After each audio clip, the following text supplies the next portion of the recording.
Ça fait une bonne dizaine d'années que nous travaillons en collaboration, donc le docteur Le Goff et moi-même, et cela m'a permis, avec plusieurs centaines de patients, encore une fois, qui vont tous bien, ça m'a permis donc d'évoluer dans ma pratique anesthésique, en particulier dans la prise en charge pharmacologique préopératoire, péropératoire et post-opératoire. En préopératoire, bien évidemment, c'est la connaissance parfaite du bilan sécuritaire. On l'a évoqué tout à l'heure, au niveau cardiaque, respiratoire et métabolique, qui va nous permettre déjà de prévoir le type de protocole que nous allons utiliser pendant l'intervention, qui est le moment clé, puisque c'est un moment où le risque, évidemment, doit être zéro. Le risque doit être zéro, mais je dois déjà penser au réveil, comme je l'ai précédemment précisé, au confort. Il faut absolument que le confort rentre dans les us et coutumes de la chirurgie, que les gens ne se réveillent pas en ayant mal, en ayant des nausées, en ayant des problèmes d'allergie et des problèmes d'arrêt respiratoire ou autre. Ça doit être terminé. Donc, au niveau pharmacologique, on a simplement à adapter le ou les différents traitements que le patient supporte, bien évidemment. Ils ont très souvent des traitements antihypertenseurs, des traitements coronariens, des traitements respiratoires. Ils ont souvent de la kinésithérapie respiratoire. Ils sont souvent appareillés la nuit pour l'apnée, contre l'apnée du sommeil. Et également, bien évidemment, leurs facteurs de risque métabolique doivent être normalement pris en charge par leur médecin, mais quelquefois, c'est pris en charge de façon incomplète.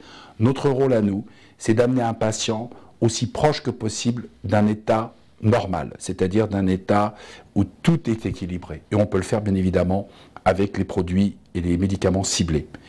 L'induction et le choix du protocole opératoire, donc là dans la période péropératoire, est fondamental. On doit tenir compte surtout de la fonction rénale. J'ai parlé tout à l'heure du reflux, donc le reflux il est réglé, on a évoqué la stratégie. La fonction rénale est primordial, car tous les médicaments que je vais injecter sont plus ou moins métabolisés et éliminés par les reins. Donc il faut absolument adapter la posologie, c'est-à-dire les dosages, non seulement au poids du patient, à sa taille, ce qui va déterminer la surface corporelle, mais également ce qu'on appelle le body mass index, c'est-à-dire vous avez des gens qui sont plus ou moins forts avec une masse maigre, plus ou moins importante et une masse grasse plus ou moins importante. Il faut savoir que les produits que nous utilisons peuvent aller dans les graisses, se stocker et donc être recirculés, c'est-à-dire revenir dans le sang secondairement.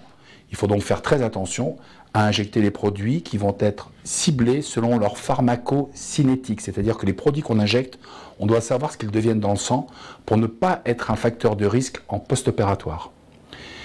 Dans ma stratégie, encore une fois, ce protocole que j'ai nommé morphine free, parce qu'il n'y a plus de morphine, j'élimine le gros problème de la chirurgie de l'obèse, c'est-à-dire la recirculation des produits morphiniques, qui sont des produits qui peuvent être stockés dans l'organisme, même après le réveil, et qui vont soit entraîner un retard de réveil, donc les gens vont être stuporeux, pas bien, quelquefois plusieurs heures, voire plusieurs jours, et avoir les effets dont je vous parlais précédemment.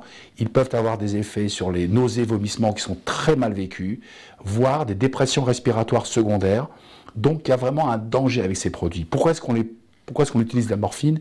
C'est contre la douleur. Mais là, la technique qu'on a mis au point avec le docteur Le Goff, c'est une technique conjointe chirurgien et anesthésiste, où pendant l'opération, le docteur Le Goff va instiller certains anesthésiques locaux, donc localement baigner la zone opérée, et moi, en salle de réveil, avant que le patient soit réveillé, faire ce qu'on appelle un bloc, c'est-à-dire une anesthésie loco-régionale de la région en plus. Ce qui fait qu'on peut garantir aux gens qu'ils n'auront pas mal, qu'ils ne seront pas malades.